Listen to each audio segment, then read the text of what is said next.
Hello students, so we are discussing question number 2 which was asked in GATE 1993 mechanical branch. So the question is, given the differential equation y dash equal to x minus y with the initial condition y of 0 equal to 0 and the value of y of 0.1 calculated numerically up to the third place of decimal by the second order Runge-Kutta method with step size 0.1. तो कुल मिला के हमें y of 0.1 निकालना है with the help of Runge-Kutta method of order 2 और step size जो है वो हमें 0.1 दे रखी। तो करते हैं solution start.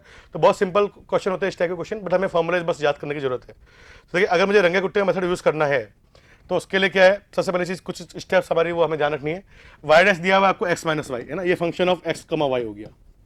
Now next y of 0 हमें 0 दिया हुआ है, इसको हम कंपेयर करें अगर y of x not equal to y not से, तो x नॉट की वैल्यू हमारी 0 हो गई और y नॉट की वैल्यू भी कितनी हो गई हमारी 0। नेक्स्ट स्टेप साइज जो है h वो 0.1 दे रखा है और पूछा है y ऑफ 0.1 क्या होगा। एक और स्टेप क्या रखनी है कि अगर मुझे xn निकालना है तो उसका फॉर्मूला होता है x not plus n H.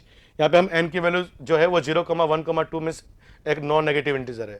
तो अगर मुझे फॉर एग्जांपल x1 निकालना है तो इस फॉर्मूले में मुझे m की जगह 1 पुट करना पड़ेगा। तो यहाँ पे x1 की वैल्यू कितनी आ जाएगी, x नॉट प्लस h।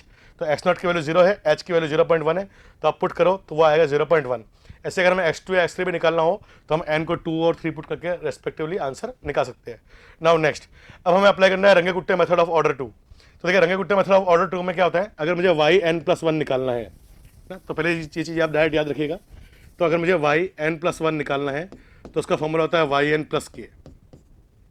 तो फॉर एग्जांपल अगर मुझे y1 निकालना है तो इस फॉर्मूले में मुझे n को 0 पुट करना पड़ेगा। तो y1 कितना आ जाएगा हमारा y नॉट प्लस के।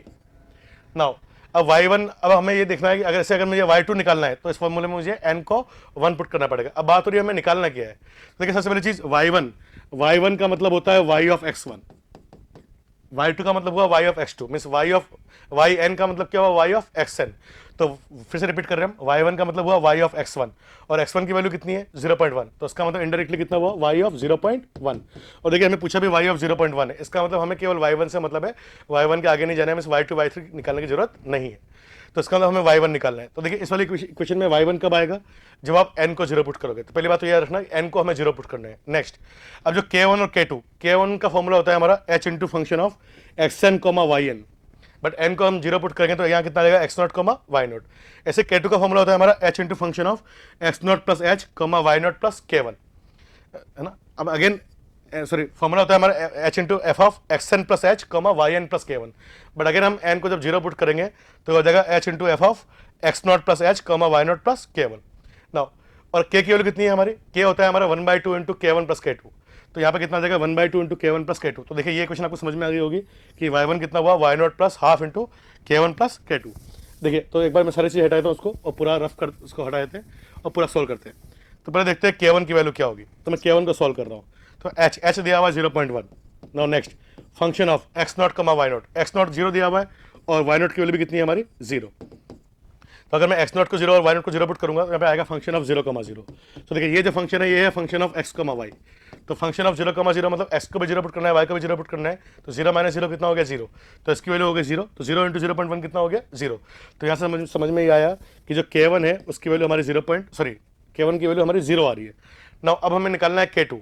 तो k2 वाला फॉर्मूला अप्लाई करते हैं। देखिए, h दिया हुआ 0.1। नाउ इंटू फंक्शन ऑफ क्या लिखा हुआ x not plus h, x not की वैल्यू 0 है और h की वैल्यू 0.1 है। तो 0 प्लस 0.1 कितना हुआ 0.1। Now comma y not plus k1, y not की वैल्यू हमारी 0 है, k1 की वैल्यू हम 0 निकाल चुके हैं। तो y नॉट प्लस k1 कितना हुआ 0 प्लस 0 दैट इज 0। तो ये हो गया फंक्शन ऑफ 0.1,0। तो ये है फंक्शन ऑफ x, y। तो x को 0.1 पुट करिए यहाँ पर और y को 0 पुट करिए। तो 0.1 माइनस 0 कितना आएगा 0.1। तो इसकी वैल्यू होगी 0.1। तो 0.1 इंटू 0.1 कितना हुआ 0.01। तो क्या समझ में आया, जो k2 की वैल्यू आ रही है हमारी फाइनली वो आ रही है 0.01। तो k1 की वैल्यू आ गई, k2 की वैल्यू आ गई, y नॉट की वैल्यू 0 हमें पता ही है। तो इस वाले क्वेश्चन में पुट करके हम y1 निकाल सकते हैं और वही हमारा रिक्वायर्ड आंसर होगा। तो देखते हैं सोल्यूशन आगे। तो देखिए, नोटिस करिए, तो जैसे हमने बताया k1 की वैल्यू 0 आ रही है, k2 की वैल्यू 0.01 आ रही है। तो हमने जो y1 वाली इक्वेशन है उसमें y नॉट को 0 पुट कर दिया और k1 और k2 की वैल्यू पुट कर दी। तो जो हमारा फाइनल आंसर आ रहा है वो आ रहा है 1/200। तो हम बोल सकते हैं इसका जो आंसर है वो आ रहा है 1/200।